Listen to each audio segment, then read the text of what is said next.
Have you ever seen a situation with Earl Thomas with what you saw yesterday where he flips off his own sidelines? Not quite like that. I've witnessed quite a bit in Dallas over the years when I was playing, but obviously just a lot of frustration on his part. I thought it was interesting when we had the Seahawks, as you mentioned, with the Cowboys, how into the game he was, and he had not, from what I was told when we were there at their facility, he had not really talked to anybody in the building outside of just teammates, and yet on that Sunday, and maybe it was because he thought it might be the last game that he played for Seattle, and that ultimately this past week he was going to be playing for the Cowboys. I'm not sure, but he was certainly into the game, showing a lot of enthusiasm, excitement throughout that game, and then to have happen what happened yesterday is obviously a real letdown, and that's why these players want these big contracts. But I think Earl's he's an intense guy, and just a lot of frustration came out in that moment, no doubt.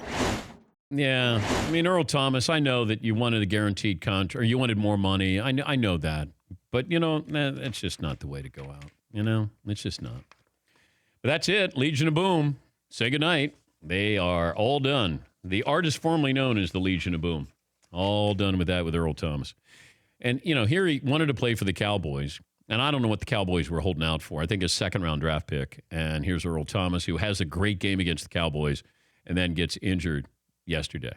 So fractures his leg, and then a parting gift, he flips the finger to.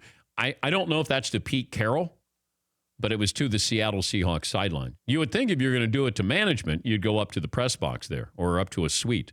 Yeah, McLovin. So he's 29. This is good that he broke his leg, so he'll be healthy again down the road. Do you think he can cobble together a couple more years, Hall of Fame? He was en route to a Hall of Fame career. I thought that he made those other guys. I thought he made Richard Sherman a better defensive back. I really do.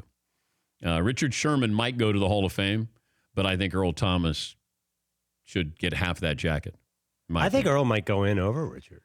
Well, I think he's a better player, but I don't know, because let's see if Richard Sherman's able to play, how long he's able to play, because he's injury prone as well. But here's another fractured leg with Earl Thomas. Maybe he joins like a Rams, tries to chase a ring. Maybe. Gets some glory like Revis at the end of his career. I love watching him play.